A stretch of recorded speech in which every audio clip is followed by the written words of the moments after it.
I'm Matthew. This is my demonstration for my SCP project with my therapist, Madeline. For the first question, going through schooling, did you have to go through, like, what kind of general education did you have to do, and what kind of skills did you have to learn through it? So I got my associate's degree from Mount SAC in Walnut, California, and then went to San Diego State for my bachelor's degree, and that's when I started taking more psychology classes. And general ed, I got all the general ed out at a junior college. Then when I got into my master's program, you take a lot of abnormal psych, you take statistics, you have to take the techniques of counseling, different techniques that you go through, and practicum, where you're practicing and then actually going out and doing an internship. So all those become experiential classes as well as education. Okay, so a lot of broad science rather than straight focused sciences. Yeah, until you get to the master's program. So the beginning 4 years was all getting your bachelor's degree.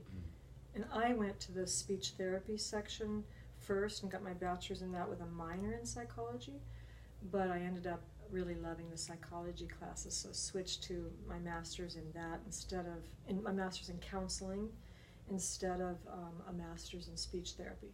Okay. Going through the education, did it prepare you for the actual sitting down part and talking to patients, or was that a learning curve kind of process that you got as you began to practice? That's a good question. I'd say 50-50 because, you know, when you're practicing with other students, the techniques of listening skills or whatever they're teaching you, Freudian, psychoanalytic, or cognitive behavioral, it's not quite the same as meeting new people that you don't know and are strangers that you're working with. So it prepared me, that program at Cal State Fullerton, which is where I went, prepared me better than some programs that are all theory oriented.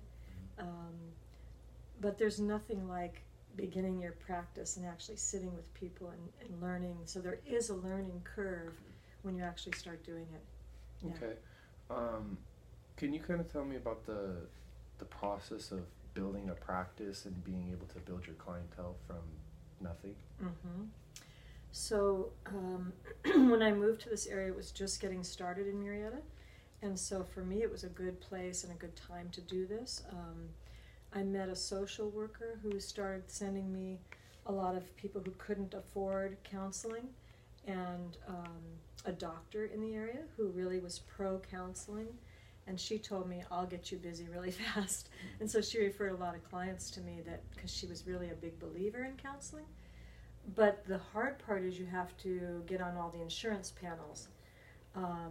So people who don't have insurance or don't have money needed a place to go, and I took anybody and everybody at $20, $30, $40 an hour, which is really low for the profession, just to get started, and that helped me a lot until I got on all the panels.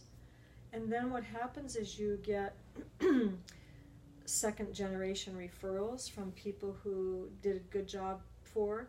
So they might refer their friends and family to you, and that helps a lot. But that takes a couple of years to build up.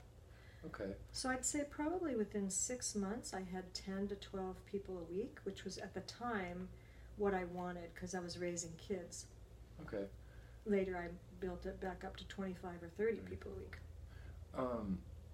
Going on, as you kind of built that clientele and as you started to see a lot more people with a lot varying issues, how did that affect you and what you needed to do for yourself? Affect me business-wise or emotionally? Emotionally. Good question. I had to be careful, in my opinion, because I had such a compassionate heart, that you can get burned out. You get compassion fatigue if you're not careful. So in the beginning I saw a lot of children and a lot of kids that had been molested or abused in some way, and it was a little bit hard on me. So I started switching to more of a mixed practice with adults for couples counseling, people dating and having relationship problems. And that helped to not have all really intense cases. Right. So to switch up from a couple that's fighting to somebody that might have been raped, or a child who's not doing well in school and has some emotional issues, really help to have a variety over time. Kind of keep it balanced. Yes. All right. Yeah. That Thank you helps. so much. You're I welcome. Appreciate it. Okay. Thank you. I don't know if you can see yourself.